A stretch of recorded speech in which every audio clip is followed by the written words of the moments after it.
I just wanted to welcome to the stage Joseph Rios.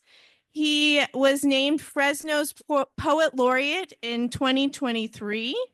He's also a Stegner Fellow at Stanford, so he's in our neck of the woods every so often.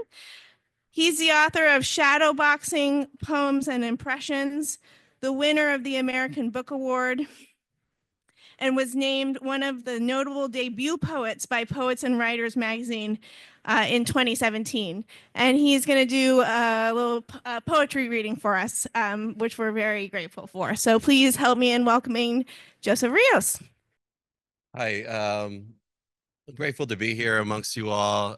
It's not often I'm around such many big scientists' minds. You know, I spend most of my time around poets and the humanities, and what I found in the last hour or so is that there's so much intersection between the work that you all are doing and the research you're doing in water and land and air and all the pollution and disease is the stuff that finds its way into my poems, into many of the poets' works from the Valley.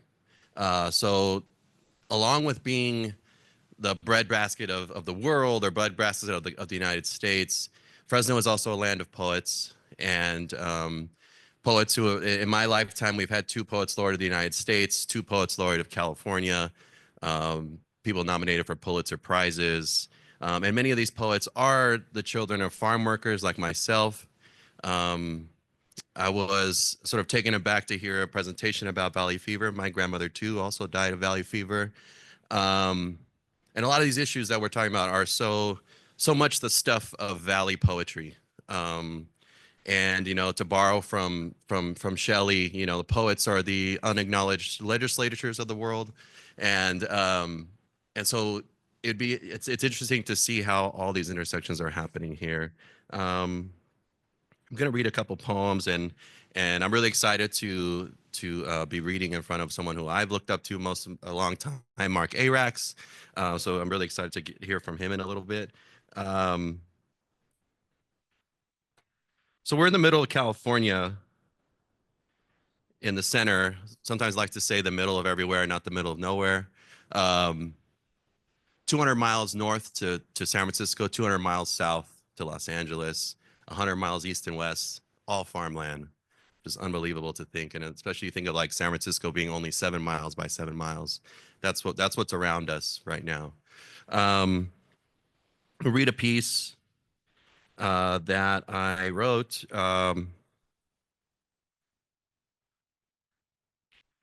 After a series of photographs by a local photographer, her name is Claire Evans. It's called Still Trying. The AC in the car gave out some years back. There's nothing like this breeze of hot air, you'll say. Pulling up to the light, sweating, and all 4 windows down, playing Trick Daddy on a Bluetooth from the cracked phone, trying to bend the cord the right way so it keeps charging, forgetting how many miles you've gone since you saw the gas light. On the way to cash a $200 check from the junkyard gave you for your uncle's truck, the one he never got going, the one you pretended to drive when you were a youngster, made a fort in the bed and camped out in what was left of the stars, knowing the smog's still there even in the dark. You can see it coming down the grapevine, laid over us like a dirty moving blanket or a never washed window screen, the stuff that gives us asthma and the most beautiful sunsets. The car's moving again and there's smoke in the air on the south side, so you know it's still summer and everything's on fire. A junkyard, a tire shop, a warehouse, a mess of pallets, a loaded shopping cart, somebody's Saturn, a tractor depot, a mound of pulled fig trees, a rusted barrel, a stack of mattresses, the freeway, yes, even the freeway's ablaze. Got the whole neighborhood's power out and everyone outside screaming, Jesus, again? And we all collectively throw our hats in the ground like we all burnt our knuckles on an overheating engine, or we took a wrong step on the ladder and we're free falling. We've been free falling so long, we forgot to be afraid of the ground.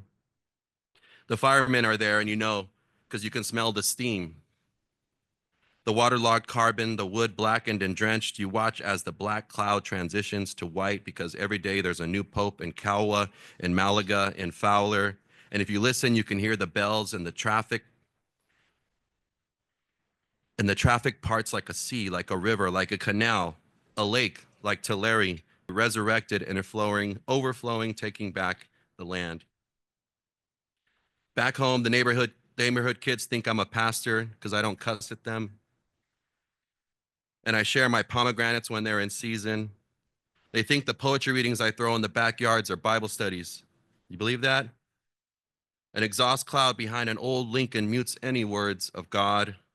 It's almost evening time when the senoras and I are watering limping plants after a hard day in this heat. And the field vans with the water jug strapped to the front are showing up, dropping off workers dressed damn near like beekeepers. Every inch of skin shielded from the sun. Any moment now, the stoves will turn on to heat yesterday's caldo.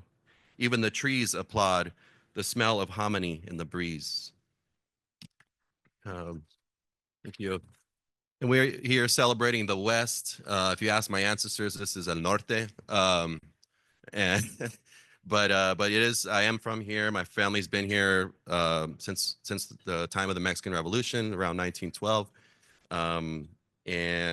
So this is very much my home. I grew up less than 2 miles from where we're standing here now.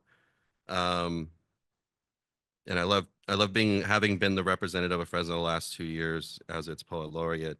Gonna read one more thing. One second here.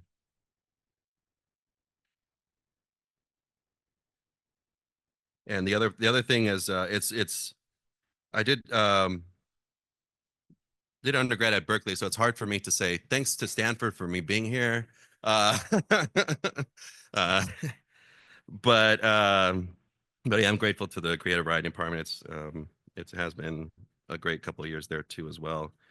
This is called a fellowship application, which I applied to the Stegner Fellowship. I don't know if you're familiar with it, but at Stanford in poetry, for the better part about 6 or 8 years, I applied like maybe 4 or 5 times and it was denied. And on one of those, I sent in this as my personal statement, which is probably why I got rejected. But at that point, I was like, they're not even reading this, you know?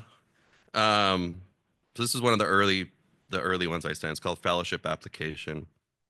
And they asked, please provide an introduction to your work in 250 words or less. My response: my poetry comes from a big water truck, bouncing and exhaling smoke over dry molds of wheel marks made by other trucks that passed the same way sometime last season at the same packing house in a different no stoplight Central California town with another name that will be mispronounced in perpetuity, which is to say forever, as ever, and this error will be defended until it is deemed correct and most true. Amen. Amen. Amen. This is the poetry of Amen. In the passenger seat of said truck, he's trying to light a cigarette amidst all the vibrations, but this damn truck keeps moving. Chewy's talking again. I got to get his words on the page, but this match keeps blowing out. These poems, though, they want to be about something beautiful, like birds and shit. Chewy keeps talking about the birds. One hand on the wheel, he leans forward to look up from under his cap. His other hand enters into my space with fingers out like he's flying, or the birds are flying, or we're flying, or the truck's flying. We're birds now, and I still can't get my cigarette lit. The water treatment plant is an entire ecosystem of migratory birds, he says. This poetry's for the birds. It wasn't until my 3rd week at work that I realized that me and Chewy are probably cousins. Some border crossing mess, a case of mistaken identity, papers and names on paper. It only counts if it's on paper. Unfamiliar words that don't match faces. I could quote Borges again, but I'll chill. FYI, I just went over the word cap. Somebody baptized their first cousin and like me didn't realize it. Grandma's porchside pre-9/11 mention is the only living artifact. Art is fact. Art are facts. The packing house is full of abuelas, full of art are facts.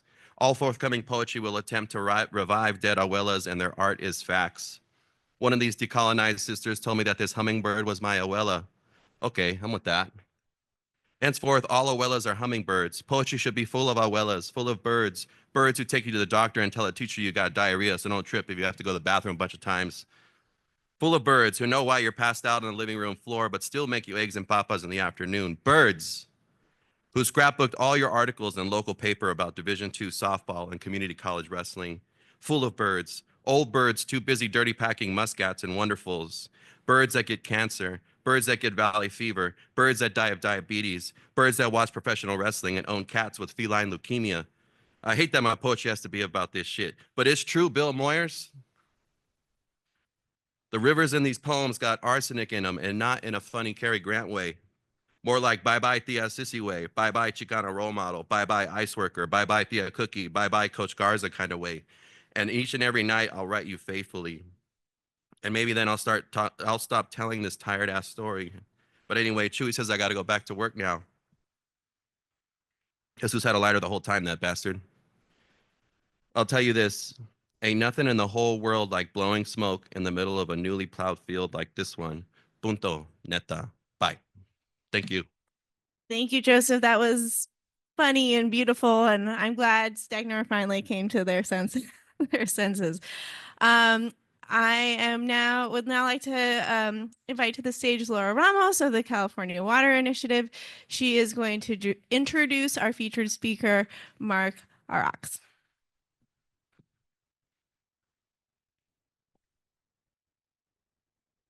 Thank you, Kate. Good afternoon, everyone. I hope you're all enjoying your lunch.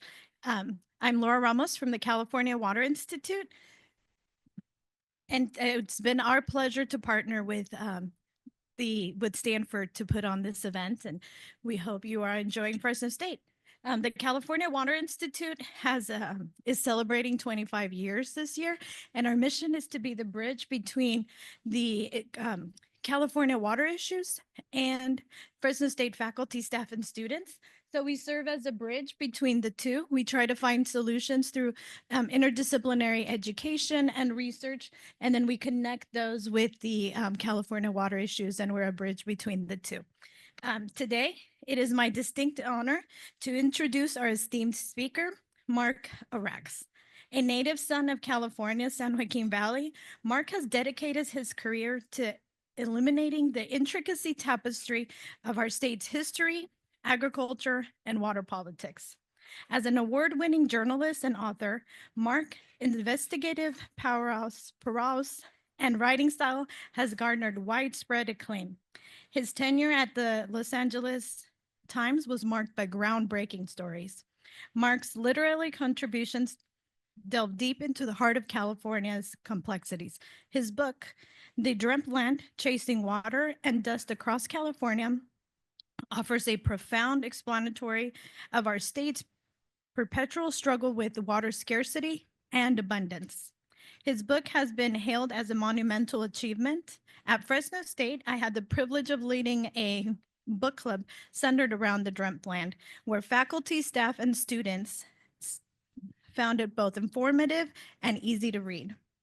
In the book, The King of California's, J.G. Boswell's and the Making of a Secret American Empire, his meticulously researched narrative earned him a California Book Award and the William Saroyan International Prize for Writing.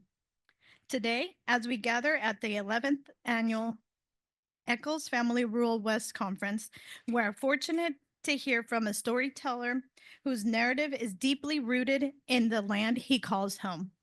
Mark's insight challenges us to reflect on our relationship with the environment and inspire us to envision a sustainable future for California's heartland.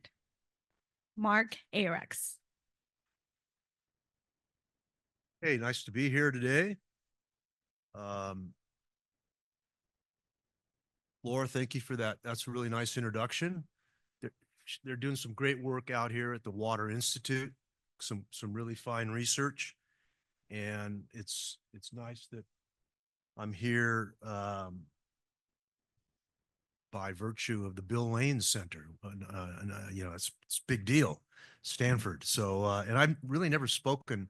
This is my alma mater. I haven't really spoken here. So it's nice to be invited, even if it was by dint of Stanford's invitation. Welcome to the sacrifice zone. That's what I call the valley. We get dumped on a lot. This is the worst air in America. It's called Parkinson's Alley because so many folks are coming down with Parkinson's disease from, well, you can guess what the causes might be. We have 1,000,000 Holsteins that generate 1 billion tons of manure a year that needs to get spread, and some of that goes down to the groundwater and pollutes it. And this is a place of extraction, and my talk today is going to be about extraction, what we might call the last extraction, how California's plunder of man, land, beast has gotten exported to the world. I'd like to start with a reading. And it was great to be preceded by Joe Rios, really fine poet. I met him when he was 15, 16. I went to speak to a class at Clovis High School. Everybody was asleep in the class, but Joe, he was listening. And he's got a great future as a poet. And so pleasure to follow him up. How many of you heard me read before? Tom Willie? Wow, that's a lot. So you're going to, okay. You're going to have to hear again a little bit. I think this is a good section. It's the beginning of the Dreamt Land. And it's apropos because of the building we're in. Okay. You guys will get that in a second. Okay.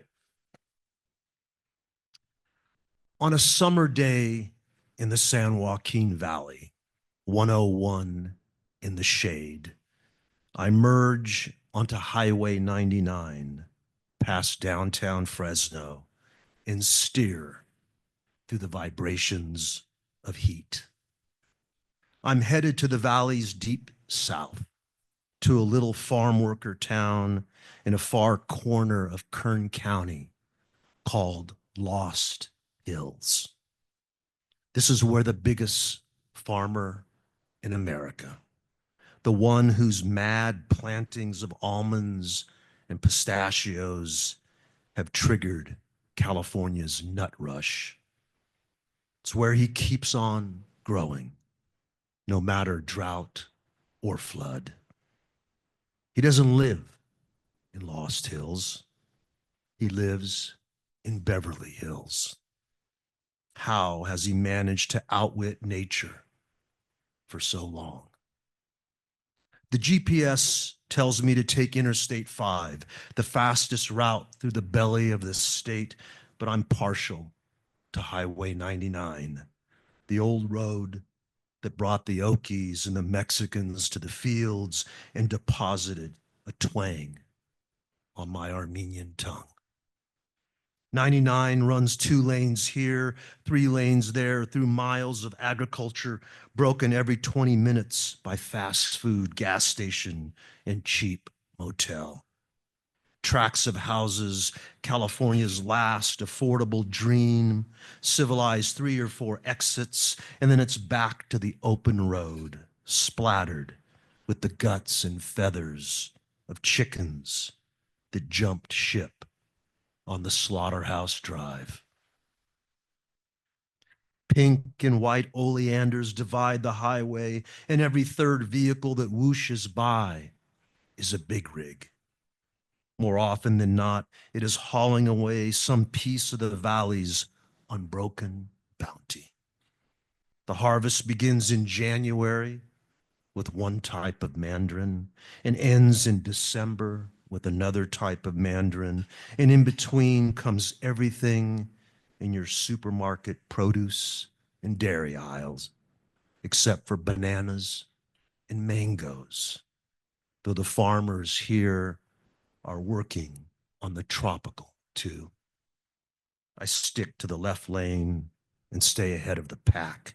The big rig drivers are cranky 2 ways, and the farm workers in their last leg vans are half asleep. 99 is the deadliest highway in America. Deadly in the rush of harvest, deadly in the quiet of fog, deadly in the blur of Saturday nights when the field work is done and the beer drinking becomes a second humiliation. 20 miles outside Fresno, I crossed the Kings, the river that irrigates more farmland than any other river here. The Kings is bone dry as usual. To find its flow, I'd have to go looking in 1,000 irrigation ditches in the fields beyond. There's a mountain range to my left and a mountain range to my right, and in between a plain flatter than Kansas where crop and sky come together. One of the most dramatic alterations of the Earth's surface in human history took place here. The hillocks that existed back in Yokut Indian days were flattened by a hunk of metal called the Fresno scraper. Every river busting out of the Sierra was bent sideways, if not backward, by a bulwark of ditches, levees, canals, and dams. The farmer corralled the snowmelt and erased the valley, its desert and marsh. He leveled its hog wallows, denuded its salt brush, and killed the last of its mustang, antelope, and tule elk. He emptied the sky of tens of millions of geese and drained the 800 square miles of Tulare Lake dry. He did this first in the name of wheat, then beef, milk, raisins, cotton, and nuts.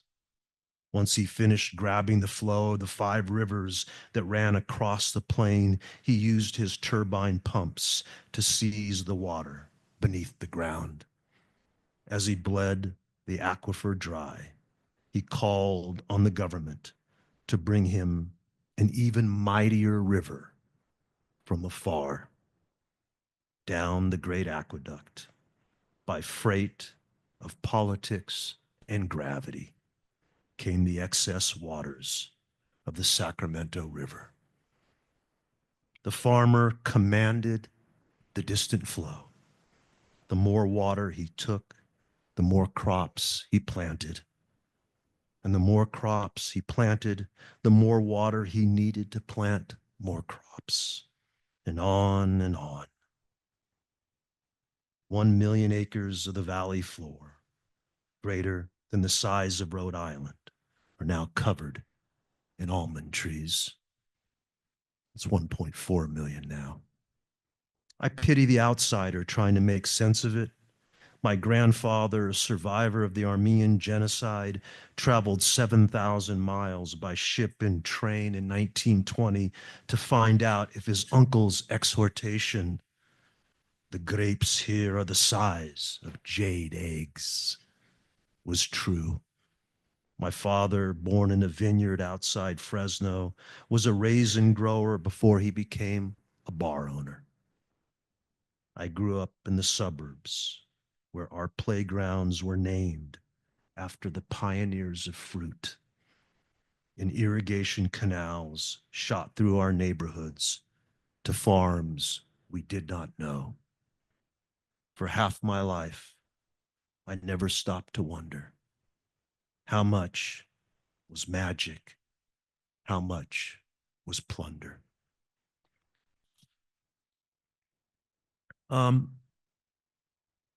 I love the title of this whole conference. It dares to mention 2 words: climate change. Last night, I went on a bunch of government websites and started printing out documents about climate change, because those documents will not be available to us in the next few weeks, probably, thanks to some chainsaws that are off in the nation's capital. Carbon dioxide concentrations are rising mostly because of fossil fuels that people are burning for energy, one of them says. Fossil fuels like coal and oil contain carbon that plants pulled out of the atmosphere through photosynthesis over many millions of years. We are now returning that carbon to the atmosphere in just a few hundred years. Since the middle of the 20th century, annual emissions from burning fossil fuels have increased every decade, from close to 11 billion tons of carbon dioxide per year in the 1960s to an estimated 37 billion tons in 2023.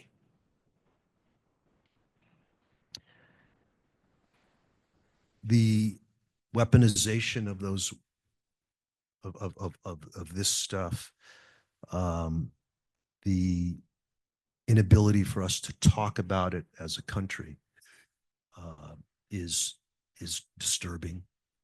And I think it's important that we have a discussion about it. And yet the discussion really hasn't occurred the way it should. And it's not really a matter of politics. I mean, we had Joe Biden bragging that he had pumped more oil out of the ground than anyone had. And now we have drill, baby, drill as the mantra of this country. So I think it's really interesting to see this whole national, international thing through the eyes of California, because California really exported a model of extraction to the world. It also exported the magic. You know, it's not just plunder, it's magic and plunder. It's wonder and plunder. And how do we find a balance between those? I think farmers who are doing, I mean, they used to be called organic farmers. Now they've kind of, applied the label of regenerative farmers. I think they're trying to do this, but it's tough. It's a tough go.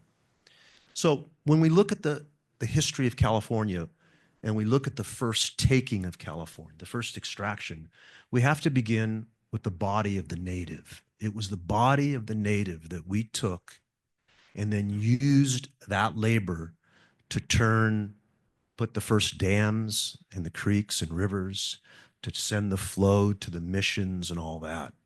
Okay.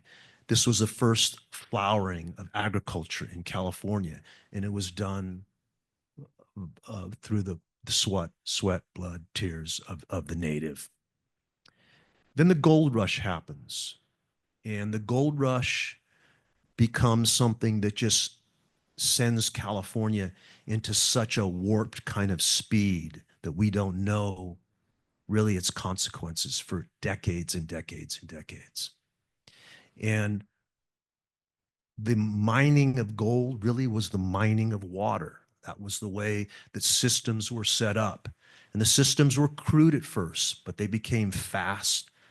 They became less crude.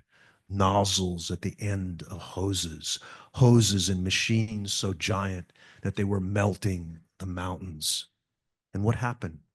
After 20, 30 years of that extraction, that melting of the mountains fouled the rivers, and that fouling of the rivers was getting in the way of growing crops on the alluvial plains. And so California had a choice. It was a big court case that reached the Supreme Court. And it was essentially, can one industry pollute and foul another industry? And the judges said no, and we saw the waning of the gold fields, and then we saw the rise of the mining of the interior of California. Interestingly enough, it was the industrialists who made the most money off gold, not by mining necessarily, but by serving the miners with the machines they needed, the pickaxes, the food that they needed. Those gentlemen made a lot of money, and after the gold mines went kind of quiet, they ended up buying an extraordinary amount of land in the middle of California. In the 1870s, the near whole of the San Joaquin Valley, 4 million acres, was owned by 13 men. So that happened, and the South came kind of west. Confederates came west first to maybe mine gold, but then to grow crops. And slowly we saw those giants, those titans like Henry Miller and Isaac Friedlander, who was the wheat king. They decided, and some of it was because of extraction, some of it was because they had overplanted wheat, and that monoculture robbed from the soil. And by robbing from the soil, wheat rose and then fell in a matter of a decade. We were producing more wheat out of certain spots in the valley than any place in the world. That monoculture ended, and small farmers started to come in. There was a flowering of small farmers. My grandfather arrived here in 1920. It's an interesting year because that was the advent of the turbine pump. The turbine pump allowed something, a miracle to happen. Basically, early farming was all in the alluvial plain where the best soil was. But now you could take agriculture and move it beyond the reach of the river. Sounded great, and it was for a while. But that extraction, and it took a while because literally in spots of the valley, you would punch a hole in the ground 2 feet, and gushing up like water from a whale was this beautiful artesian water. Early homes in Fresno were built, and if they were built with a cellar, they often hit water. But fast, that water started to deplete, and it went down 10 feet, 20 feet, 30 feet, 50 feet, 80 feet. Pretty soon the turbine pump couldn't reach it. A drought hit California in the 1920s, and that became the call to build the Central Valley Project. What happened was the Central Valley Project saved that extraction for a while. But then technology came to the fore again, and we saw the advent of the drip irrigation line. The drip irrigation line, there's a paradox to drip. It was designed to save water, to bring up yields and save water. But in actuality, because the drip line could move anywhere, it was like an umbilical cord. You didn't really need good earth. You could plant a tree in almost anything. The dirt was there basically to stand up the tree. And you pumped in what you needed to pump in, water and chemical. And you saw the fields then move beyond the reach of the turbine pump, go uphill, go on to land that my grandfather never would have farmed. And so we see the footprint of agriculture moving even farther out, extracting even more, and at some point no longer becoming sustainable, moving beyond the reach of the State Water Project and the Central Valley Project. And that's where we're at today. And how do you respond to an overreach, to an impulse that in the worst drought since the 20s, the drought not so long ago, we ended up planting tens of thousands of more acres of almonds and mandarins. My almond growing friends, some of them very rational people. They thought the bust would never come. It was just going to be an eternal boom. But that's not the story of the valley. When my grandfather came here in the 1920s, everybody, many of them Armenians, were planting raisins, Thompson seedless grapes in the ground to turn into raisins. My grandfather went to work for the Raisin King, a man named Villa Krikorian. Villa because he had a Pancho Villa mustache. From Kern County to Madera County, he was the king. That year, the raisin went bust. I think it was 1923. In spite of all the ministrations of Sunmaid, it went bust. Villa Krikorian was in LA. He happened to come back to Fresno, and his ranch was being sold off. It was under foreclosure. Villa Krikorian was a fierce man. So he grabbed a hoe. This is my grandfather's telling, my grandfather, the poet, and he severed the ear of the auctioneer. Well, it didn't stop the sell-off. His family had to move to Los Angeles. And in due time, beneath the ground out there in Weed Patch, they found oil, lots of it, which became a new extraction of California. Villa Krikorian was very upset, but he got his revenge eventually. It took another generation. His son, Kirk Krikorian, became one of the wealthiest men in the world. MGM, Vegas, all of it. So the raisin went bust. The apricot went bust. Cotton went bust. It's hard to believe that cotton was even planted here, actually. A surplus crop far outside the South.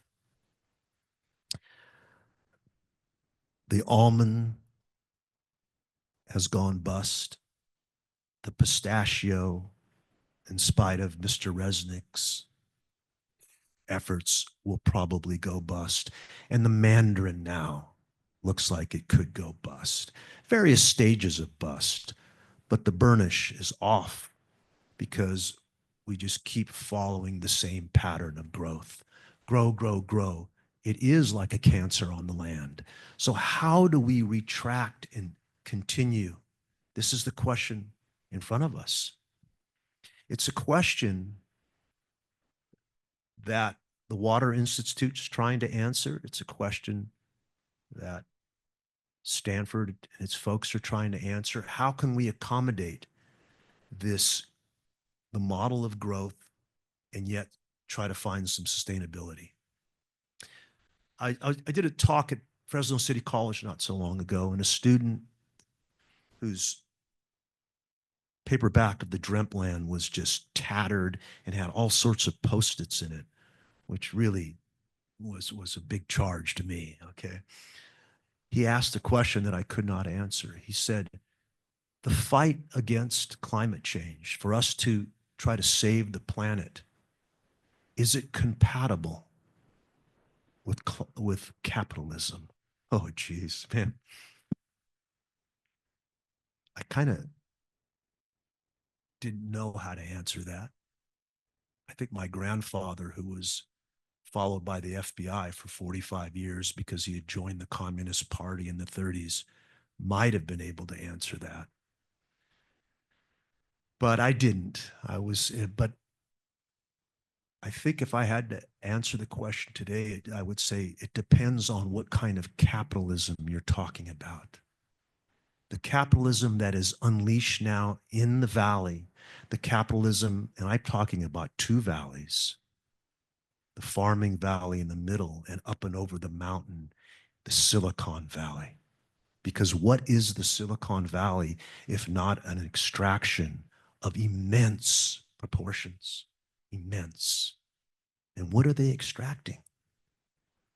They're extracting our minds. Yes, there's all sorts of pollution that's going to come. If we believe their projections, the data centers that are going to be needed to power AI, what do they run those on? It's all carbon. Can we afford that? Where are we headed? I found out not long ago that Sam Altman stole 2 of my books. He fed them to his robot. I never got any notice of this. 10 years of my creative life.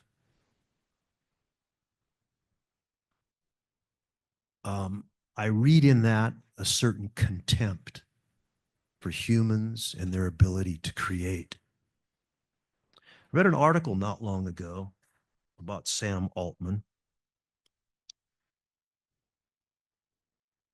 and other super billionaires the one who's wielding the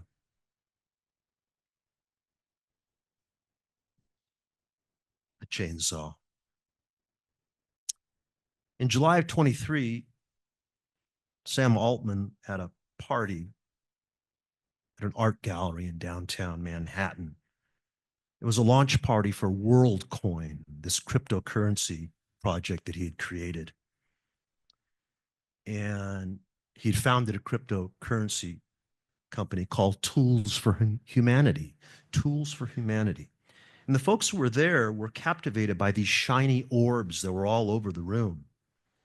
And they looked like giant 8-balls. And every one of these orbs, it turned out, contained a camera designed to record images of our irises. The orbs convert those scans into bits of numerical code. And this is going to serve as a new type of digital ID. He is going to photograph 8 billion, this is his plan, 8 billion eyes. Why? Well, the orbs are going to serve as a foundation for universal basic income, which is a welfare system in which all of us will receive guaranteed payments. And the iris IDs will help distinguish real people from robots, so we could be paid in cryptocurrency for our idling. This is scary stuff. I was watching a Bloomberg television program called Post-Human, and I thought, geez, this is not, no one's hiding this. Musk is planting neural chips in humans. And yet we're so passive to this, so malleable, we think we can't change any of it. We can't even discuss it. And did you see how fast those guys flipped? Those super billionaires? They flipped because they knew that they cannot do what they want to do if we're trying to fight climate change, because those data centers are not compatible with the fight climate change. I'm reminded in the 90s when we went crazy about planting fiber optics everywhere. Oh man, the digital superhighway, it's expanding 1,000% a year. We've got to do something. And so we planted these things everywhere.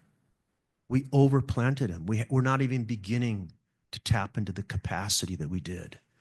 And you wonder if this thing is a hype itself, and yet there will be no pushback. You know, our governor, who has made climate change and EV, you know, such an important part of California's fight, ended up vetoing a bill that would have put guardrails on AI. No state was going to do that, and we decided not to do it either. And now it's up to the European Union to see if they will put guardrails on this. So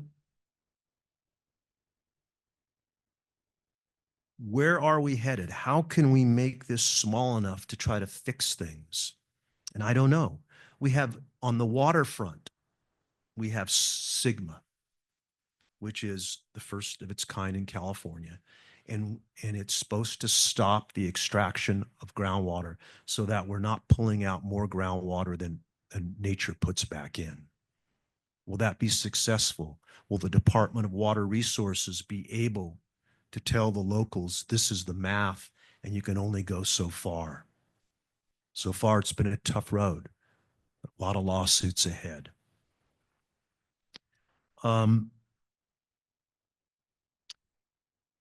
What becomes of this place, the valley? I don't know. Can we find a smarter way to farm? I think to be sustainable on the waterfront, we probably have to lose 1.5 million acres. The poorer ground. the ground that's outside the state system and the federal system. That's a lot of land because we're talking about 5 to 6 million acres in the valley. That's a good deal of land. What do we do with it? How do we, the farmers that are out there, how do we compensate? Can solar panels do it? You know, there's going to be a conference in Sacramento in a month about putting solar panels over every irrigation canal, the aqueduct, and everything. Is that smart? I don't know. I'm going to go and find out what they're talking about. But this is the kind of thinking that we have to do. What I'd hate to see is the valley become the place of sprawl, that it gets eaten up the way LA got eaten up. Writing books about California has taken me to these fire zones. I went to Paradise. And when I went up there and saw the devastation, it struck me that we had planted 40,000 people in the path of wildfire. They knew it was coming. I went down, I wrote a piece for the New York Times called How Los Angeles Dreams Became Kindling. Came out about 3 weeks ago. And I went back to my old house, the first house that we bought in Pasadena, right on the Altadena line. I wasn't sure if it had burned or not. It was in the evacuation zone. And I saw that fire and how it destroyed Altadena, a wonderful community. But we were close up against the San Gabriel Mountains. And then I drove to Pacific Palisades, 40-mile drive across the LA basin, you know, seeing this LA dream, you know, living in suburbia among the wonders of nature. And it reminded me all over again that from the houses on stilts in the Hollywood Hills to the aqueducts that shipped in water from faraway places, really LA was a preposterous proposition. And yet the impulse is that we build back the same footprint. How long? How long can we do this? Everybody on the ground told me they had survived other fires, but the winds were worse this time. And that's what I heard in Paradise, and that's what I heard in Santa Rosa, as a beast of a fire skipped over Highway 101 and took out a suburban community of 1,200 houses. People were running, they couldn't get out. 6 of them didn't make it out. It was a fire they had never seen before. Yes, California is a place of volatile weather. We had a flood in 1862 that has been unmatched since. But what we're seeing now is our volatile weather patterns are now being magnified, compounded, piggybacked onto by climate change. And these are things that we've never seen before. And yet, what are we doing about it? We can't even talk about it. We can't even utter the word without it being some kind of culture war argument. It's science. It's science. And yet science is verboten. I wanted to come here and make everybody feel good, okay? I did.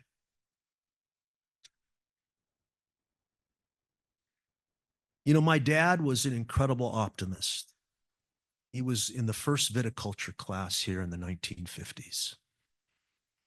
And he and his brother started Peacock Markets, a chain of 6 grocery stores after they were finished. The math of farming didn't work out anymore. They went to the grocery store business. And then Safeway and the other chains came, and one by one, we lost our Peacocks. There's one that still exists in Clovis. And I went out there not too long ago at night as the peacock was in its iridescence, and I photographed it with me in front. He lost the markets, and then one day he came home And he said, I bought a restaurant. Well, I went and saw the restaurant, and you had to walk a long ways to find the kitchen. It was a big, long bar. And in time, he put a dance stage in, the dance floor, and then he put a stage in, and he integrated his nightclub. It was the first integrated nightclub really in the valley. That's because my dad grew up in an era of restrictive real estate covenants where Armenians could not live in the fancy part of town. The covenant said no Negro, which was strange because when the covenants went into effect in the 1920s, there were no Negroes here really.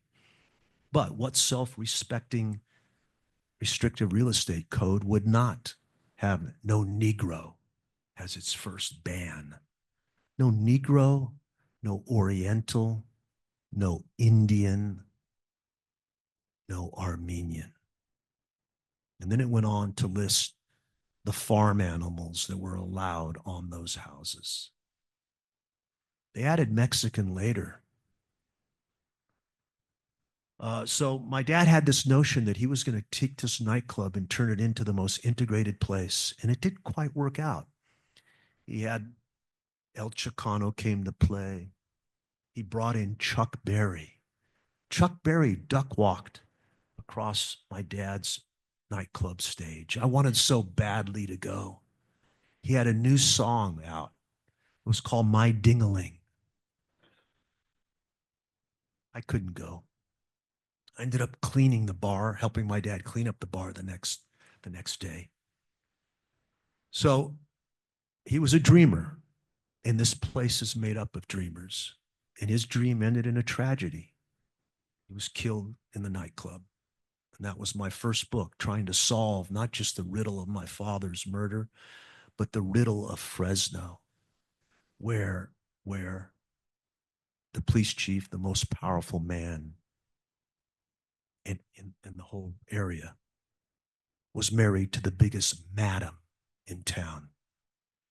And the police department ran all the vice. Okay. And I guess that's why I haven't been invited by Fresno State to come speak very often. But it's all right. I'll take it. Anyhow, I'd like to open this up for some questions. It's usually the best time. I don't know if we got 5 minutes. Do we have 5 minutes for questions? Oh, we got as much as 15 minutes. Let's get some questions going. Okay. I scattered it. I always do this. I don't prepare much for these things. Sometimes that takes you to new places, fun places, and sometimes you get stuck in a dead end. So anyhow, let's questions. Yes. Works. Yeah, I came out of 4 years of COVID writing a book for someone, and you guys will probably find out who that someone is in a while, although the book's been delayed a little bit.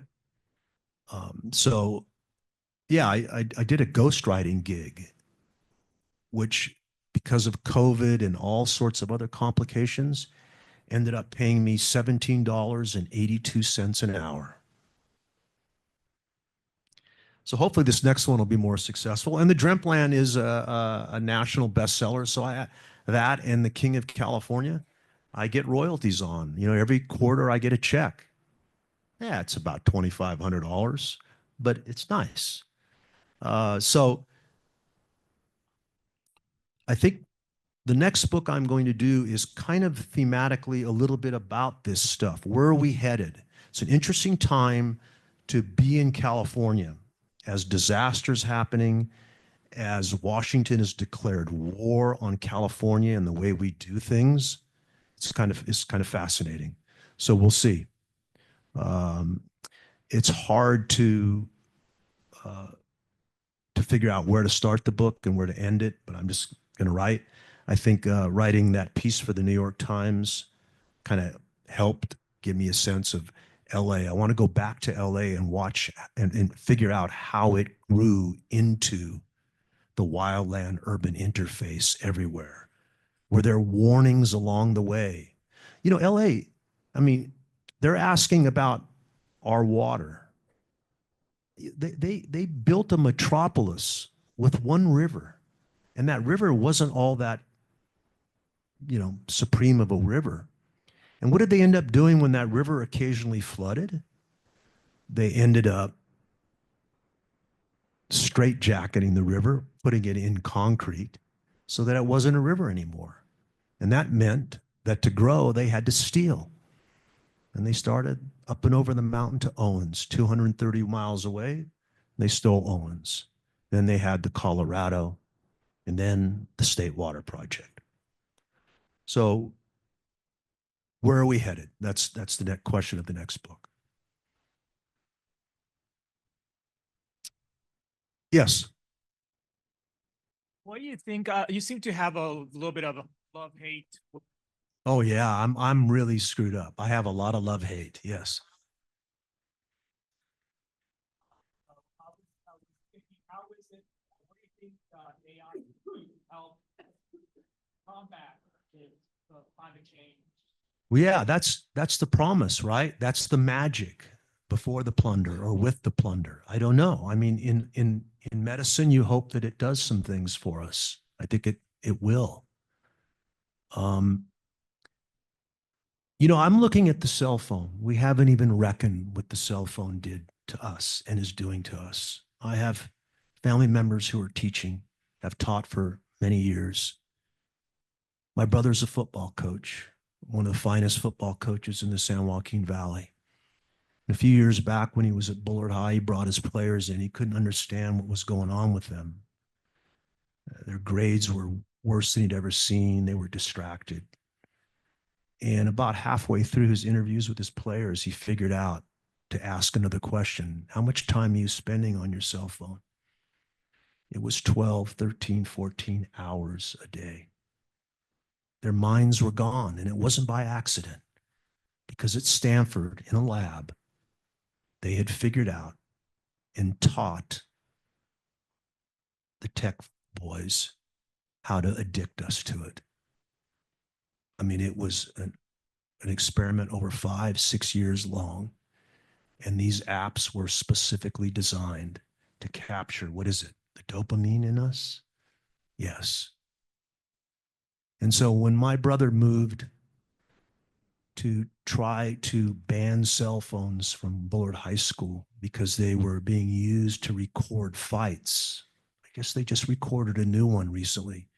It has 1 million hits on it. But he tried to ban it, and he convinced the principal, and I helped him because I went to Palo Alto. And it was strange because the high schools of Palo Alto, figure this out, they were banning the cell phones from their kids. The rest of us weren't. And my brother figured out that the cell phone was hurting the poor kids the worst because their parents were struggling to make ends meet, and they didn't have time to babysit their kids and say, get off that damn thing. So Bullard High had a town hall, and out came hundreds of parents and kids to fight against the cell phone ban. It was an extraordinary thing to see. The new principal wilted in front of the opposition, and the cell phone ban never went into effect, even as these principals at Palo Alto were telling us that the ban of cell phones had dramatically changed their campuses. Kids were talking to each other. They were playing chess and checkers during lunch. Okay. The ban had to be complete. You couldn't bring it out and say, oh, you have time at lunch to do it. No, to change the culture, you had to ban it all. And I think the state of California has tried to move in that direction, but I think the follow-through hasn't been great. But to answer your question, we have not reckoned with the cell phone and what it's done to us. And in a way, it's softened the target for AI. We're very accustomed to that thing being in our lives. I was at Whole Foods, and I noticed some people now are using their palm to pay it's not enough that you can just slide the card in there. It's easy as can be, right, McKay? Yeah, one of the great Whole Foods customers. Now you just put your palm print on, and it's how easy folks do it. So when Musk is talking about planting neural chips, and we're thinking, God, that is an outrageous line to cross. Is it really? I guarantee you, some of us will go quite willingly to it because we've been softened up. We're accustomed to this thing. Anyhow, I think AI has some potential to do good. The problem is that potential to do good, how do we put guardrails on the bad stuff? And Altman was very smart. When he first came out, he said, you have to, the government, Zuckerberg, everybody, you have to watch us. Don't trust us. And yet that was the public statement. The private statement was, leave us alone, leave us unfettered, give us your billions so we can build these data centers. Yes. Mark, if you want to be serious about downsizing ag in California, would you talk to your friend Stuart Resnick about that? I came away with very complicated feelings about Stuart Resnick, and some people didn't like that. They thought I needed to turn him into some cardboard figure, he and his wife, and just go at him. I don't. That's not the way I do things. I go in and I want the reader to figure it out. I will put it out. I will declare myself, yes, but I want to capture the complexity of folks, and they are complex. I mean, let's face it. They're putting millions and millions of dollars into fighting climate change. They're funding things. They built this thing out here. This very building. Okay.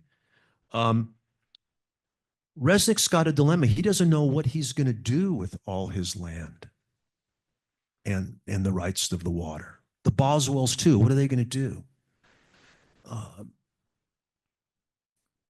They've got no children that want to take it over. The Boswells have gotten involved a little differently. And the Boswells are different than Resnick. The Boswells grew up in Corcoran. They have some dirt underneath their fingernails.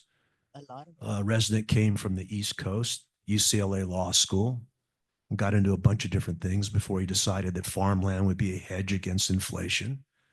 But I don't know how you make him smaller. My fear is that at some point, the hedge funds and pension funds, if not the Canadian Royal Mounties, because they have already, are going to take over the land and really the water. And we're talking about water marketing, and I don't know about water marketing. What does that mean? Does that mean our water goes up and over the mountains so LA can grow a bunch of more suburbs across the desert and into the WUI, wildland urban interface? These are questions that we're confronted with. And I don't know. There's a section in this book where I'm out on the land with the oracle. The oracle is quite a oracle. And he's driving me around all through Madera County. And he's pointing out all the land that should never have been planted. It should have remained open. But it was planted because of the drip line. And it was planted because the interest rates were so low that the banks were begging the farmer to plant more. When we reduce that footprint, we're going to have to go to those areas first. And it's going to be painful. Let's see if we can do it. We got 5 more minutes or 4 more minutes. I'm curious as to the articles that came out in Fresno Land regarding the Williamson Act. Oh yeah, Gregory. Gregory's a kid. I coached him for many years in baseball. He was going to Stanford, majoring in AI, and he had a crisis of confidence. And I suggested he might become a writer. And he's probably the finest young journalist in California today. And this Williamson Act stories, you ought to call them up. They're extraordinary. Yes, they are. And I'm going to the board and ask them to opt out of the Williamson Act and get them to reimburse. Bravo to money. Paul Dictos, our assessor, brave man. Yeah. But my thing is, like, we have the land, the taxes from the Williamson Act forgiven. And then we have the water subsidies that we, the taxpayers, pay for the canal and the transfer of the water and all that. That's another subsidy. And sometimes they even get crop subsidies plus the marketing subsidies Yeah. because we created the dancing raisins, etc. So when do we, the taxpayers, especially the farm workers, get something out of all this? Well, because that land is becoming more and more mechanized, it's not even a place for farm workers to work. The Williamson Act is just a wonderful example of something that got completely perverted. It was supposed to stop farmland from being converted into suburbs, but it never did that. And instead, all that subsidy went to land so far outside the growth sphere that no suburb will ever go there. And now it's become an incentive for hedge funds and pension funds and the Canadian Royal Mounties. I love that because that's such a strange idea. And John Hancock to buy more land because they've got a great tax break that comes with it. We'll see if Paul Dictos and logic will prevail on the Fresno County Board of Supervisors. I don't think it will. Those guys are an anachronism. Yes. One question here. Oh, sorry. Hi, Mark. Oh, Go ahead, Dr. Tillis. as you know, we both grew up in the Valley, and I think we both share the same goal of not having this valley taken over by urban sprawl. And there's a competition between, what to do with the land. And one of the things which prevents urban sprawl more than anything is farming. And if the farmers lose that competition with the urban developers, the sprawl will happen. I just wondered, Right. I mean, I would like all of us just think about what are we going to do with maintaining the ability for farmers to continue to operate here and prevent this valley just being taken over by urban sprawl. That's why I had so much hope for a Williamson Act, because it might be a tool to stop that, but it wasn't. It became something entirely else. You could see a future where California says we're not going to grow into the WUI anymore, the wildland urban interface. We need to grow on flat land. And that means that all those housing starts that we keep pushing will happen in the valley. We're already seeing Amazon, the warehouses. I call those the concrete fields. If you go to Patterson, the apricot capital of the world, not so long ago, it's filled with warehouses. And Patterson, the high school in Patterson, actually has a mini warehouse where it's training kids to become warehouse workers.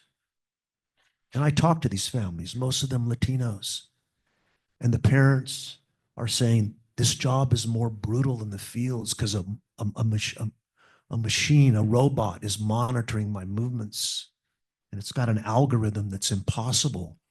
In the first year of my labor here, I could meet it, but now the benchmarks I made in the first year become the edict of the second and third and fourth year as my body's breaking down. Who would have thought that an indoor job would be worse than the fields? So I don't know what we're going to turn into, but you're right. That would be a tragedy if that happened.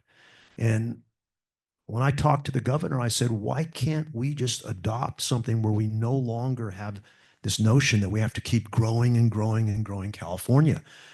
Bring housing to places where housing already is, grow it up, be smart, retire the farmland that shouldn't be farmed.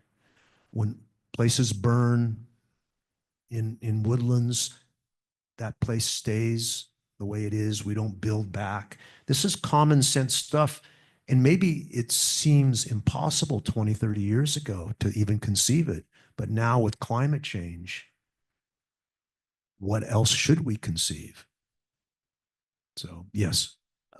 Yeah, This is the last question, right? I'm sorry because I feel like we're out of time, but I was thinking about something that combines the question of water markets and Silicon Valley and what happens to ag land it comes together in the California Forever proposal in Solano County, where a bunch of Silicon Valley backed folks put together a whole bunch of land and wanted to create a utopian city of the future.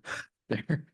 Maybe it's just too gonzo to even address. And I think you did just sort of describe your vision for what the future of denser housing looks like, but I'll talk about that. Just we'll end here.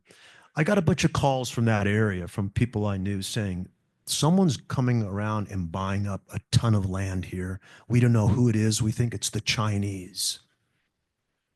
And I said, okay, where do I start? And I didn't, because I was in the middle of something else. And then about a year or two later, the New York Times came out with a piece that solved the riddle. It wasn't the Chinese. It was a bunch of tech bros wanting utopia. That will be the utopia before Mars becomes the ultimate utopia, right? After the whole thing's destroyed. And so all I'm saying is let's have this conversation. It's going to get tougher now. People don't want to utter these words. They're not polite words. What I did today was very impolite. I know that. And this thing's on film, and I don't know who's going to see it, you know. But I took the step the other day to the cell phone that I have that's not on me right now. I've got a network called Signal on it. Any of you on Signal?